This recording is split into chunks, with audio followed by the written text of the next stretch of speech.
Bonjour tout le monde, merci Nicolas pour l'invitation. Je m'appelle aussi Nicolas et je travaille pour Triscale à Barcelone et à San Francisco. Et on utilise beaucoup Lua, donc j'avais vu passer l'info sur le site Silicon Conté et je voulais absolument vous donner quelques astuces sur l'utilisation qu'on fait de Lua chez nous à Triscale. Rapidement, de mots, Triscale, qu'est-ce que c'est? C'est une solution de gestion d'API. On aide des entreprises qui ont des API comme Skype, FlightStats. En France, on a les pages jaunes ou les petites annonces du Figaro à mettre leur API disponible et à s'occuper de tout ce qui va être autour de l'authentification de l'API. Donc les clés utilisateurs, faire en sorte qu'il y ait du rate limiting, qu'on puisse mettre un peu de monétisation, du caching, euh, et que les entreprises puissent gérer leur communauté de développeurs. Voilà, c'est ce qu'on fait chez Triscale et on utilise Lua essentiellement dans notre proxy Nginx. Donc, Nginx, c'est un serveur web très puissant, très rapide, utilisé par près de 30 à 40% des sites dans le monde. Et donc nous, on utilise ça pour faire transiter toutes les requêtes, les requêtes de nos clients. Et dessus, on a ajouté ce qui nous permet de faire justement le rate limiting, de faire le caching, et tout ça très rapidement.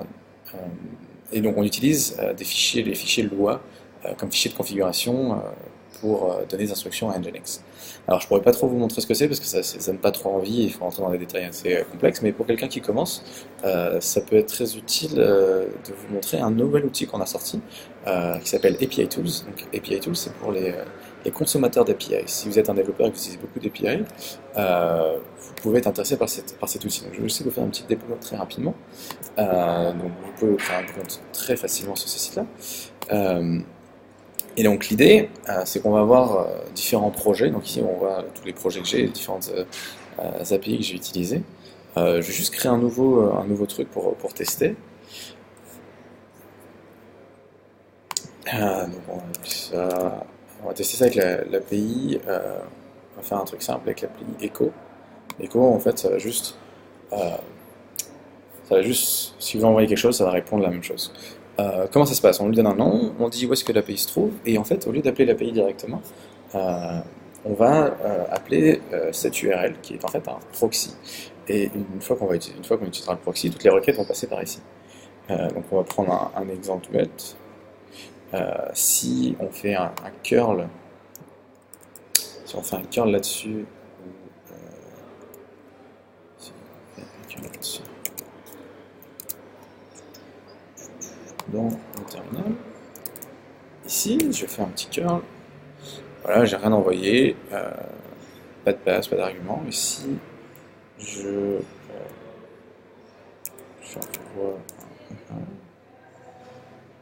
le détail du truc. Et donc, si je retourne sur API Tools, qu'est-ce qu'on va voir dans Choices? On va voir les calls que j'ai juste fait à l'instant. Et le détail de la requête.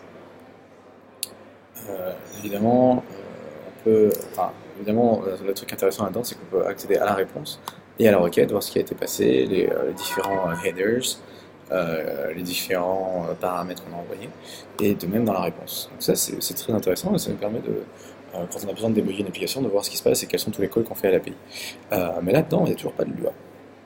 Donc si jamais on s'est dit, on voudrait par exemple rajouter un headers, mais pas dans la requête. Enfin, pas nous spécifiquement depuis l'application.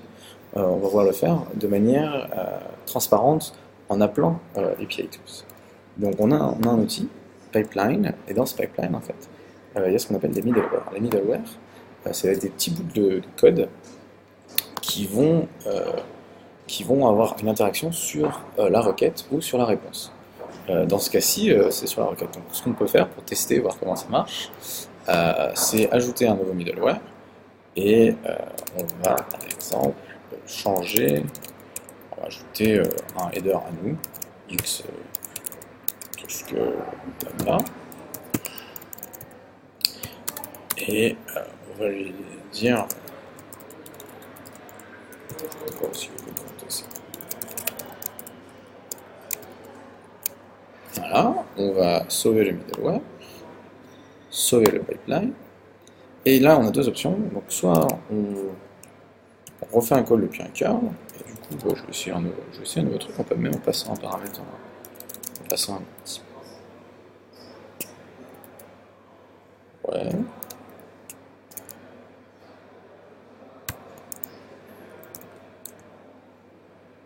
Voilà. Du coup, on a passé un argument plutôt que de passer juste dans le path.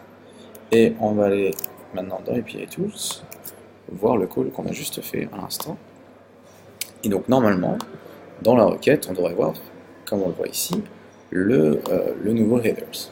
Donc là, c'est un exemple très simple pour vous montrer ce qu'on peut faire en modifiant directement à la volée les données euh, dans la requête, dans une réponse, quand on a fait un appel à une API avec du Lua.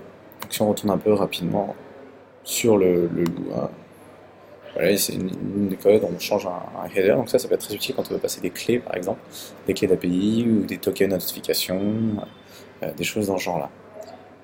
L'intérêt, c'est qu'après, on a accès à tout un panel d'autres fonctions. Donc, si on va regarder un peu plus dans la documentation, on va voir que euh,